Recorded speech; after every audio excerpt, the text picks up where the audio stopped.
Charlie Kirk, bro! Damn. Not Charlie Kirk, bro. What do you mean? Hello, my dears. So something crazy has happened in the US. I'm sure you probably already heard and already saw that Charlie Kirk has been assassinated while he was doing his usual debates where he usually goes to universities. He discusses a lot of different social topics or political topics, and he debates with the students on campus. One of Charlie Kirk's biggest principles was the idea of freedom of speech and the idea that we should be able to debate ideas in order for us to avoid going down more dangerous paths, which is violence. When people stop talking, really bad stuff starts. When marriages stop talking, divorce happens. When civilization stops talking, civil war ensues. When you stop having a human connection with someone you disagree with, it becomes a lot easier to want to commit violence against that group. What we as a culture have to get back to is being able to have a reasonable disagreement where violence is not an option. He's been well known on the record for saying that allowing discussions, allowing debate helps to prevent people resorting to violence. Many people are speculating that this attack was politically motivated, or this murder rather was politically motivated. There's a lot of speculation that because he's such a popular political figure, that it's very likely because of his views that that's the reason why he was killed. But we don't really know that for sure yet. This whole thing is crazy because it's really rocked the internet, both in the UK and the US as well. I think the reason why it shook the internet so much, regardless of which political spectrum you're actually on, is because of the fact that Charlie Kirk, because he's so well known, and a lot of people have a parasocial relationship with him because of how popular he was on social media. I think everyone is just kind of taken back right now because of just how insane this entire thing is. I don't know what kind of person you have to be to rejoice about this, because there are some people who are celebrating it. Granted, from what I've seen, most people, I would say, are condemning it and are actually quite disgusted by it, regardless of which side of the political spectrum they are on. But there are some lunatics on the left who are super happy about this because they think that what he said was so dangerous, apparently, to the point where he deserves to have his life taken. I am going to share with you some of the videos I've seen of people reacting to this. Okay, so the conservatives who are saying nobody should get shot for their beliefs, like, we can see that you're scared of people like coming for you because of your beliefs. I'm so sorry. The you guys push and endorse kills people, ruins people's lives. This is the result of the shit you say. I don't give a what people do to you because of the stuff that you say, believe, and push. If you don't like it, that's tough. I don't give a We can tell you're scared. And you know what? You should be. Is that not a terrorist mindset? The idea that you think that violence is justified in order to accomplish political means, or in order to politically intimidate someone into not expressing views that you don't like or are inconvenient for you. Is that not basic for him to basically say, yeah, you should be scared, and I don't care what happens to you, and this is the kind of stuff that could happen to you if you express views I don't like? That is a terrorist mindset. But I do think America, because you're not getting locked up for tweets and or anything like that, like what's happening over here in Britain, you definitely have better free speech conditions than we have in the UK. But I'm not convinced that your free speech is all that safe and secure either. And I do think that it would be a mistake for you to get complacent and think that, oh, you're good just because you have your amendment. Can't remember which one it is, whether it's the first or second. I don't remember which one's the gun and which one's the free speech one, but I do think a lot of Americans are very complacent because of the fact that they have the constitutional amendment right to free speech, that they think that this free speech conditions are good. But I am not convinced that you are, because the reality of it is, yes, your government is not putting you in prison for posts on social media like our pathetic government are currently doing. However, you are at the threat of your countrymen, because Trump, not that long ago, someone tried to assassinate him. Now you've got Charlie Kirk, who has actually been assassinated. On top of that, you also have people being attacked for wearing MAGA hats and stuff like that. Like, that's an attack of freedom of expression. You should be able to, if you support something, if you support Trump, you should be able to wear his merch, because essentially that's what it is, merch. You should be able to wear his merch if you want to without worrying about your physical safety. If you're living in a country where you are fearful of violence or any form of like dangerous repercussions, like losing your life, because of the fact that you said some things that people don't like, then can you really truly say that your free speech is fine and protected? Because this is definitely having a ripple effect on a lot of public figures. I saw Hassan Piker react to Charlie Kirk's murder. Devastating. Holy shit. I don't know what to say. Oh my Lord. Oh, Jesus Christ. Holy America is so absolutely I mean, look, I cover Israel's genocide every day. I see charred children. I see children carrying their dead parents in trash bags to the hospital every day. It still is a little different, at least from my perspective, I think, because this is a person who does what I do, but on the opposing side, I was supposed to debate him at Dartmouth University 15 days from now in a public event, in a public setting. I go out to public settings like this all the time. So there's a level of closeness in that regard because of the nature of what I do. I mean, look, I have a policy of not living in fear, and but we'll see.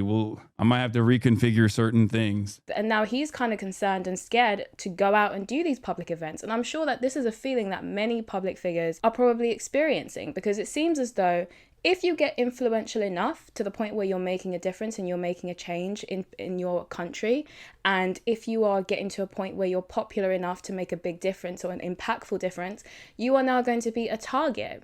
You're now going to be a target for crazy people to think it's perfectly acceptable to take your life because of the fact that they don't agree with you and they're not on the same side as you. And the moment you have a situation like that, where people don't feel comfortable anymore to do public appearances or to go visit campuses and give talks or debates or whatever, because they're fearful of their life, can you really still say that your freedom of speech is fine and healthy and everything's fine? Because you have that amendment right, so therefore your free speech is perfectly intact and there's no problem. Because personally, I would say no. I do think Americans should not sleepwalk into the normalization of this kind of stuff, because I do think it's really concerning that literally not too long ago, a presidential candidate was nearly assassinated, and now you've had a popular political pundit that has been assassinated. It's creating a very, very dangerous atmosphere, because this has set off a lot of people on the right who were trying very hard to go down the, listen, we can debate them into changing their minds, or we just need to maintain dialogue, have conversations. I've seen some people who have literally said, you know what? It's game on now. Oh, even if he's a bad person, he doesn't deserve to die. Even if someone has different political views than you, it doesn't mean they deserve to die. He was a fascist. He was a conservative, right-wing extremist who all the time, publicly, on all of his forums and things that he does, called and announced for the, ending of so many different demographics of people. The man is a fascist. And if you forget, decades ago, we at one point, as a country, as a nation, was fighting fascists and getting rid of them. We used to do that. We used to actually stand on business. And now we have to be respectful of them? Grow up. Grow up! Because Charlie Kirk was pro-speech and debate, he cannot be a fascist. A fascist is not interested in debate. A fascist is not interested in freedom of speech. A fascist is not interested in discussion or the discussion of ideas. And the fact that he was open to those things, and the fact that he promoted those things, and that's the reason why he was even at this university in the first place, means that he cannot be a fascist, because fascists don't do that. Fascists are not interested in what anybody else has to say, because they believe that it's their way or the highway. People need to stop using these words like fascist, Nazi, and all these things so carelessly. But based on her comments, it does seem as though she has actually gotten a lot of negative feedback from this video. I saw some people saying he was also a human being. Please take off the Palestinian flag from your profile. You do not support us. You are even contributing to the backlash that we will face. You think you support Palestinians because of your liberal views, but Palestinians are not liberal. We are Muslim, not liberal. We believe in God. God is the one who will give justice to everyone, even to Charlie Kirk. No one had the right to unalive him. To say that the actions have consequences in this context is not only wrong, it is deeply dehumanizing and disgusting. Someone also commented, the left, we love free speech, but if you disagree with us, you'll die. And then someone said he was also a father. That's actually the devastating thing about all of this. I think because now I am a mum myself, it's easier for me to put myself in the position of his wife. This poor woman now has to not only grapple with the loss of her husband and deal with the grief of that, but she also now has to explain to her two very small children why they're never going to see their father again, and why he's no longer going to be a part of their lives, and he's no longer going to be there to do the daily routines that they do together as a family and to share all those moments with them again. They've lost that. They've now just completely lost that. And for what? Because some maniac decided that it was perfectly acceptable to take his life because what, they didn't agree with what he had to say. I mean, like I said, we don't know the reason why he was murdered, but there's a lot of speculation that it was politically motivated. And if it was politically motivated, then yeah, this person has essentially ripped this family apart because they didn't like what he had to say. And rather than just take part in the debate that he was literally doing there and then, they decided, no, actually, let me just kill him. Rather than actually fight words with words, they decided to actually fight words with violence and fight words with a gun. And this is another issue we have with the whole idea that words are violence. Because if you really truly believe that words are violence, then of course words are going to lead to violence. Because if words are violence, then it's perfectly justifiable in the eyes of some to retaliate to that with violence. Because most people would say that it's perfectly acceptable self-defense if someone is being violent towards you to defend yourself, even if that means resorting to violent means. So if words then become violence, then of course it would make sense why some people would think that actual violence is justifiable. Charlie Kirk got shot in the neck. That was the last bastion. I can't be a liberal no more. You see the comments? I hope the gun is okay. The same people asking for moral decency. I cannot in good faith align myself with you guys anymore. Whoever did that, I hope they throw the whole book at you. The whole book at you. Stop doing the public panels, bro. Stop doing all that. Oh, what do you think about them? These people are insane. Oh, well, both sides are... No, these people are insane. Dude, things are going to get very... Do not speak politics at all in public. Do not do that. These people are unwell. But yeah, but that's what I'm saying. Like, you can't say you live in a country with free speech if it's now dangerous and life-threatening to share political views in public. And I know some people will say free speech doesn't mean freedom of consequences, and I agree with that. But the consequences aren't supposed to be your life. I'm going to say it, I couldn't hate the left wing more right now than anything I've ever hated in my life. And that's a hill I'm willing to die on. How can actual violence be okay and people rejoicing over actual violence, over words? You make me sick, and you've just shown your true colours. Game over. I also don't think this mindset is healthy either, because I will show some videos of people on the left. That last guy was technically one of them, although he now doesn't consider himself to be a liberal. I don't think this is a thing that has annoyed me for a long time now, right? I know on my channel I get accused of like hating the left and but anyone who's actually paid attention to the things that I've said, I've never ever said the whole left was bad or that everyone on the left was bad. In fact, I've defended liberals several times in my videos if you actually care to look into it. But this is something I've always had an issue with a lot, is like people leaving the left, good people leaving the left rather than standing their ground and trying to control the crazies who are in the left. Because it does seem as though like I'm going to get to this guy's video, but the last video who said I can no longer call myself a liberal anymore, maybe he's doing that for protection reasons, to kind of distance himself from those kind of people, from the kind of crazies that might come from the right who might retaliate to all the stuff that the left is doing. However, I do have an issue with the good people on the left who actually truly have liberal principles and actually have liberal views. They are actual, what some people might call old school liberals. I do have a problem with them leaving the left. They're exiting their political station and allowing it to be overrun and taken over by the extreme people who are completely unhinged. And I don't think that's a positive thing, because I do think, and I've said this since the very, very early days of my channel as well, you need both the left and the right to have a healthy functioning society, because that tug of war that they do with each other keeps everything balanced. When things go too far in one direction or too far in the other direction, things go wrong. That tug of war that the left and right do, I think, is actually a big reason why Western civilizations tend to be a lot more fair, tend to be a lot more equal than other parts of the world. And I do think that it's important to maintain that. But the problem you have is that both sides do need to control their extremists. You need to get them under control. And I do find that the right is better at that than the left.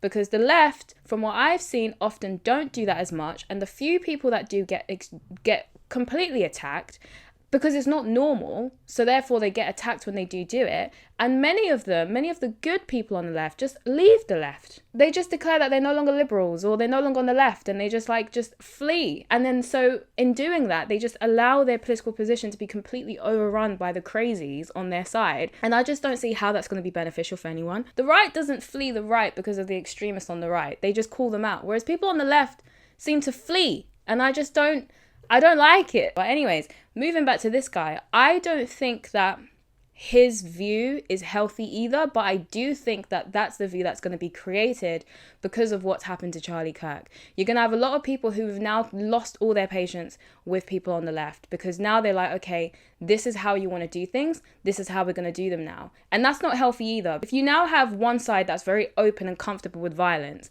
and then you have another side that's like, okay, fine, then that's how you want to do it, let's do it. Then there's no way that can end well at all. If you're celebrating Charlie Kirk's death, not only do you massively lack empathy, but you also have the political understanding of a toddler. If you're celebrating or happy about this, then I assume that you don't agree with any of his views, neither do I. But not only is it awful, and as a liberal or someone who is anti-MAGA, you're probably also against being able to own and shoot guns, and you're horrified by the gun control or lack thereof in the US. Then you should be sad about all gun deaths, and your empathy shouldn't just be directed towards people who agree with you. But also, even from a political point of view, this is not the victory that you seem to think it is. Because all that's going to happen is his death is going to turn him into a martyr for MAGA. And if anything, it will just prove their point and show that they're being consistent. Because whether it's kids in a school getting shot or one of their own, they still stand by the gun laws. This is also an excuse for the Republicans to say that Democrats and liberals are complete lunatics. Literally, in this case. It's quite self-explanatory to not be celebrating a death. But in this case, there is literally no wins in this situation for anyone. Because like I said, his death is just going to turn him into a martyr and is going to rile up the MAGA crowd even more. Yeah, I do agree that his death has definitely made him a martyr, and you can see it based on how a lot of people have reacted. I don't think that they did what they think they were doing when they were killing him, because if anything, it's just made people think that this fight is so much bigger than they probably thought it was before, because now it's people's lives are on the line. Because I've even seen people on Fox News saying this as well. I'll share a clip. Really hard to radicalize Republicans. Yeah. You know, it's like we're not the radical type, but if you thought that you were going to shut a movement down, you're going to get a rude awakening. You woke us the fuck up.